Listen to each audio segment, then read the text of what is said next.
Members are paramount, and every decision was based on for the benefit of the members. Satisfying the members is key. Everything we do is in their interests. The people out in the field emphasising the fact that they're not paid commissions, they're salaried. Whether I talk to you and whether you actually buy a product at this particular stage or increase the value of your business with us today doesn't matter to me as an individual. I mean, it matters to me, but it's not going to affect my income one way or the other. I've got no reason to try and force you into buying something or doing something that is not in your best interests. And unfortunately, that wasn't the way with most other insurers. Society works for the benefit of its members, basically, and that it's not about making a large profit for shareholders or other people who have vested interests. There was a fashion where companies such as AMP, National Mutual, and some of the other insurance companies around the world are all demutualising. So we thought we needed to look at that, and as a board we did look at it. It seemed like the major issue for these companies was to get more capital. And capital was not a requirement for MAS. We had sufficient capital at that time. Going above and beyond for members has always been the driving force of MAS. When the Napier earthquake struck, their policies did not include earthquake cover. Frank Harvey, the first chairman of MAS, was based in Napier. The organisation's board meetings, in effect the headquarters of MAS at that point, was in Napier. And in 1931, of course, there was the Napier earthquake. And that's an extraordinary moment in the history of MAS for a whole lot of reasons. A number of members suffered losses as a result of that event. It wasn't typical at that point, in fact, to have insurance for earthquake damage. The board went out to the membership with the proposal that it essentially meet the claims of those members who had suffered losses for which there was no cover. And the amount that they paid to those who were technically uninsured for that damage was quite extraordinary when you think about it as a percentage of the capital that the relatively young organisation had at that point in time. I think that to me was a really tangible piece of evidence that this was an organisation that was prepared to look after its members because ultimately they were the owners. They weren't beholden to some external party where they had to justify that kind of non-commercial arrangement.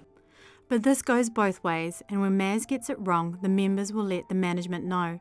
This was what occurred in the coup of 1972.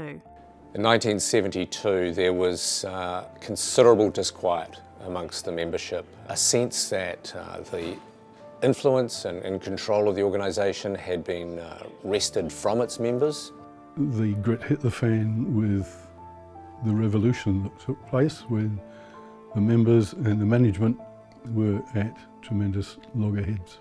The members were upset about the way they were being treated, bearing in mind that it's a financial organisation. People were entitled to know what was going on, and they were being treated basically like kids, and so they revolted. What caused this problem was the disenchantment of the existing membership, where they felt the society's management were not fulfilling their role properly, and decided that a proxy war would be started very quietly. And in 1972, the existing board and management were dispensed with, and a new board came in, and the society never looked back since. Most agree the coup of 1972 was necessary for the survival of MAS, which from that point modernised its processes, added new services for members, expanded the membership and rebuilt its board and senior leadership team into one that was trusted and respected by members. Our company had gone through the depths of despair with what was happening. And here we were with a brand new board, most of whom knew very little about the business that we were running, but they had intent. And when I look back now to see how successful the whole thing has turned out to be. I'm quite proud of what it was that we were able to achieve in that first little while.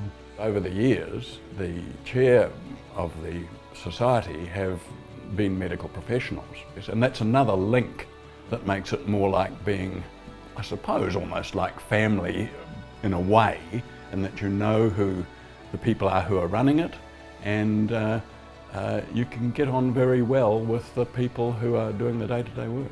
So the coup of 1972 is really a salutary lesson to us to this day, to remind ourselves of the importance of listening to what our members are saying to us, being aware of how it is that they want their organisation to be run, and to not be complacent, ever complacent about that.